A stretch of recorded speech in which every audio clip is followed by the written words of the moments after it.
justement son transfert fa nga xam ni itam mooy hôpital principal bu Ndakaaru. Fallou, c'est une brèche très importante que tu es en train d'ouvrir encore une fois ci débat bii nii c'est-à-dire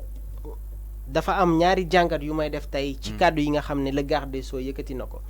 à un moment donné il a dit Ousmane Sonko n'est pas malade maanaam dañuy jàpp ne que dara dalu ko ci beneen wàll bi ñu xaw a dégg ne que médecin bi ko saytu de nee na kii nii wér-gu-yaramam demeewul noonu moo waral tey jii ñu yóbbu ko Ousmane Sonko su fekkoon ne que dara dalu ko soxlawul ñu koy jëlee prison Sébikotane di ko yóbbu hôpital principal c'est parce qu'il ne se sentait pas bien son état de santé est fragile moo waral ñu jëlee ko Sébikotane yóbbu ko fële nga xam ne moom mooy hôpital principal chacun nag est encore une fois libre d'avoir sa propre perfection mais man dama jàpp ne comme ni mu ko waxee encore une fois nee na aujourd'hui l'État la justice dañuy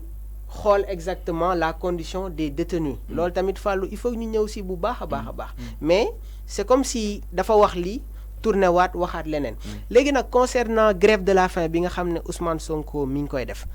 Fallou je pense que Ousmane Sonko doit retrouver la plénitude de ses facultés physiques pour pouvoir être en pleine forme de ses facultés mentales parce que nit ki tey jii nii su fekkee yow dafa am ñoo xam ne dañu am yaakaar ci yow topp sa ginnaaw bëgg nga jiite leen effectivement da ngay nekk dans la réflexion effectivement da ngay bëgg des fois di tëju di xalaat di bind di jël ay notes mais su fekkee tey jii nii da nga toog ay fan lekkoo effectivement da ngay am une certaine faiblesse et quand tu es faible tu ne peux pas trop aller dans une réflexion approfondie donc ci wàllu boobu noonu aussi encore une fois moo waral ngay gis ñi nga xam ne ñi ngi ànd ak moom di ko ñaan yaa ngi koy gis ci réseau yi yaa ngi koy wax ci yenn plateforme yi nit yi ñu ngi koy ñaan encore une fois à ce que mu dakkal li nga xam ne moom mooy grève de la faim boobu léegi suñu sukkandikoo ci kàddu yi nga xam ne le garde des Sceaux yëkkati na ko nee na le samedi Ousmane Sonko a pris son café. Le quotidien aussi bind na ko tey. bind na ko aussi le samedi Ousmane Sonko a pris son petit déjeuner. waaw su fekkee tamit loolu am na peut-être que ñi nga xam ne ñi ngi koy ñaan mi ngi revenir à la raison moo tax Siré Sy dafa am kàddu boo xam ne daf ko yëkkati nee na dafa am lu ñuy woowee un leadership spirituel maanaam Ousmane Sonko ku ko gis rek da ngay xam ne nitu diine la damay jël benn exemple ci avant tabaski bi gis nañu mu dugal benn vidéo si ginnaawam ñu gis benn xar foofu xar boobu noonu su ma juumul sëriñam sëriñ Cheikh Saliou moom moo ko yónnee moom la sax tabaske donc tey jii mun nañ ne que Ousmane Sonko am na ñoo xam ne déggal na leen ñun ñëpp xam nañ ne que c'est un fin fond croyant on n'en disconvient pas donc peut-être si wàllu boobu noonu su fekkee grève de la faim boobu arrêté wu ko ci wàllu boobu am na koo xam ne su ko ñaanee mun na revenir à la raison donc si boobu noonu loolu laay woowee un leadership spirituel léegi ci beneen côté bi en management comme ni ko Siré Sy waxee encore une fois dafa am lu ñuy woowee la qualité d'un leader et d'un chef maanaam dafa am qualité leader ak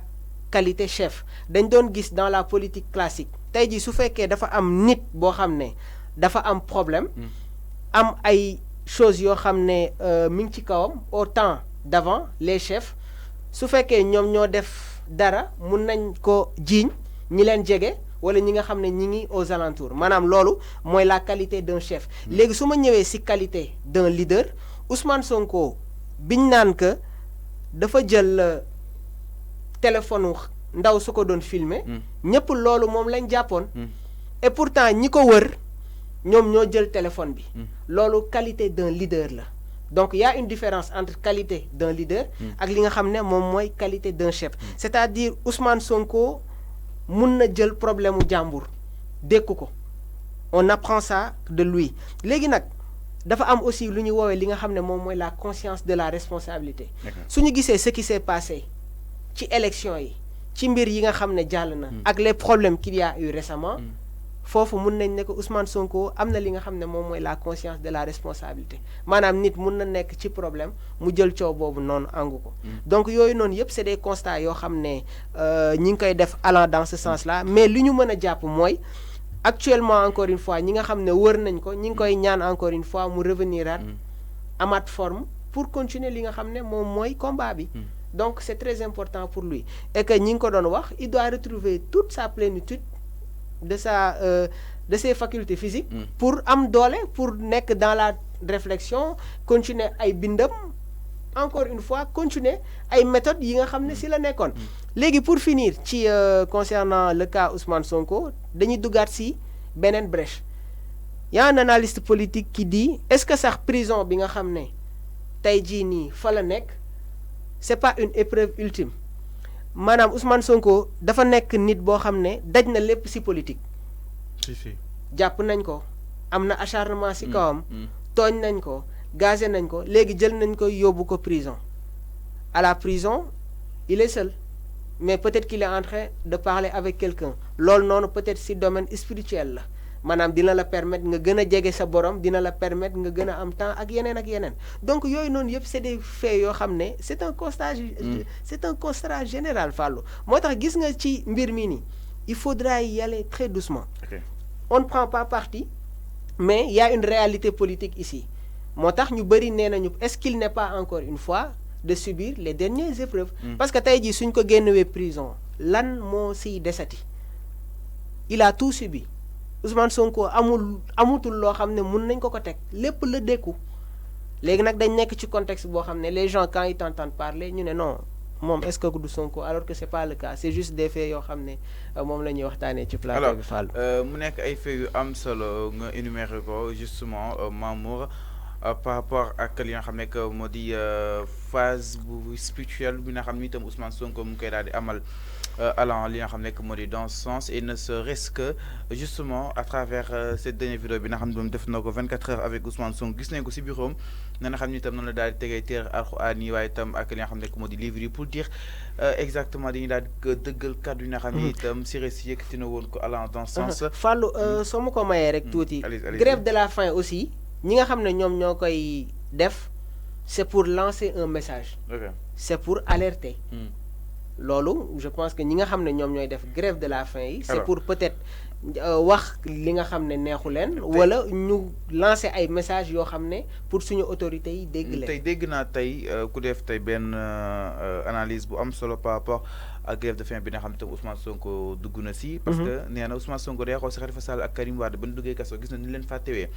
il a fallu que ñu ñëwaat peut-être ñu war a mën a remobiliser seen ay cartes mais Ousmane Sonko peut-être lii su ko deful woon une semaine 2 3 ñëpp fàtte ko mais ba tey jii il continue toujours peut-être à tenir le débat à travers li nga xam ne moo di cette grève de faim ak rebondissement yi nga xam ni itam et que chaque jour média bi si daal di ñëwaat si nu mu gën a yaatoo par rapport ak wàllu nu mel waaye itam stratégie la moo waral Ousmane Sonko daal di dugg si lu nu mel. waa léegi Fallou yow si say kàddu léegi nii yaa ngi nekk di wax Ousmane Sonko continue toujours de tenir le débat. À travers les actes qu'il est en train de poser. te mi ngi prison de. donc c'est une réalité politique. Peut-être su ko deful woon. c'est une réalité politique. 1 à 2 semaines beneen débat ñëw ñu wax ci leneen ñu fàtte ko fa. waaw mais comme je t'ai dit rek stratégie la. comme je t'ai dit rek. grève de la faim moom ku koy def. c'est-à-dire am na lu la metti am na loo bëgg autorité yi yëg ko wala am na benn message boo xam ne bëgg nga ko lancer. ok mais suñ demee ba ci biir dëkk encore une fois comme si tu l'as bien dit waa ji ñu jàpp ko. il continue toujours d'alimenter le débat politique. C'est une réalité politique. C'est une réalité politique. Alors, donc Sonko est une réalité li nga xam ne que moo di politique et que de jour en jour lu nu mel dafay daal di dessiné wu jëm si yooyu li nga xam ne que moo di pàcc alors soir sur 5 là sur les antennes de 5 TV daal di dikkaat exactement ça le round-up de l'actualité du jour.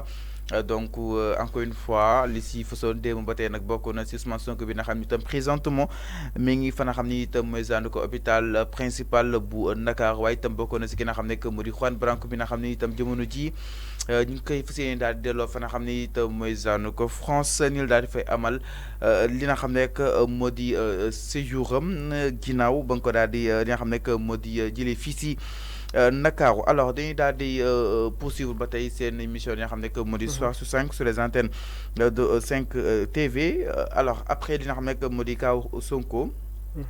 peut-être li ñu daal dessiné ba tey parce que lépp day daal tourné autour de lui waaye ay rebondissement nag am na si allant dans ce sens ndaxte ki nga xam ne que moo di Pape Alé Niang nag daal di koy tegoon loxo moom ki nga xam ne que moo di Pape Alé ma nekk journaliste fa nga xam ni itam mooy zandu ko Dakar Matin ak aussi ki nga xam ne que moo di Cheikh Bara Ndiaye chroniqueur fa nga xam ni itam mooy zandu ko Walfadjri ak aussi kaw ki nga xam ne que moo di Hannibal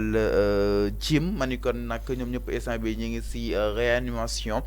ginnaaw rek ban daal di joxe woon li nga xam ne moo di liberté provisoire ki nga xam ne que moo di Cheikh Bara le parquet mu daal di koy bañ waaye ki nga xam ne que moo di Pape Alé Niang aussi ginnaaw ba nga daal di koy may aussi liberté ñu daal di koy li nga xam ne que moo di indiwaat ñu daal di jàpp ne dafa daal di récidiver c'est-à-dire lu nga ko doon toppee loolu la nga koy daal di toppee waat waaye itam ki nga xam ne que moo di Hannibal daal di koy jàpp woon jëm si nga xam ne que moo di xaalisu Kopal Express ma ni ko ñoo ñëpp na daal di sóoboon si grève de faim alors ma ni kon nag ñoom ñett ñi en réanimation ma ni kon Sonko et sa bande grève de faim bi mi ngi def effet si ñoom. waaw effectivement ça fait des ravages parce que nit moom su fekkee yaa ngi prison ñu jëlee la si prison bi yóbbu la pavillon spécial wala ñu yóbbu la fële nga xam ne moom mooy hôpital mooy ton état de santé est fragile donc gis nañu que garde des Sceaux bi sànq mi ngi doon wax ki nga xam ne moom mooy Cheikh Bara Ndiaye Pape Alé Niang ak aussi Ousmane Sonko léegi nag comme ni ko ñëpp yëgee Pape Alé ñoom Pape Abdoulaye Touré aussi ñoom Cheikh Oumar Diagne bëri nañu ñi nga xam ni itam instant bii nii jàpp nañ sont des détenus politiques. des détenus politiques Fallou maman ki nga xam ne moo di Amidia. Ok. On était en train d'assister encore une fois au démembrement de Pastef avant l'arrestation de Ousmane Sonko. waa Pastef moom gis nañ ne que ñi ngi leen doon xëcc benn par benn mais tey ji est-ce que loolu noonu tax na ñoom ñu affaiblir. C'est pas le cas. On avait vu ki nga xam ne moom mooy le maire de la ville de Dakar Barthélémy Toye Dias yëkkati woon ay kàddu ne am na ay actes yoo xam ne soo ko tegee nga yaakaar ne que yaa ngi daaneel kenn wala yaa ngi koy affaiblir jàppal ne ko yaa ngi koy gën a may doole. C'est ce qui est en train de se passer encore une fois ak Pastef gis nañ ne que y a un arrêté qui a été sorti buñ ne Pastef amatul et pourtant tey ki nga xam ne moom mooy garde des Sceaux bi muy wax yi jotoon na xew démb ci communiqué bi daf ne waa Pastef sax nee nañu donc il a cité et pourtant nee nañu parti boobu noonu amatul. maanaam ex Pastef. waaw man de foofu laa ko doon xaaree quoi ñi ngi koy saluer aussi au passage le garde des Sceaux bu baax a baax donc idéologie si li nga xam ne que moo di c'est les patriotes. Pastef je pense que c'est dans l'esprit. C'est dans la tête. waaw léegi li nekk ci biir moom concernant programme yi nga xam ne teg nañ ko seen leader teg na ko constance bi nga xam ne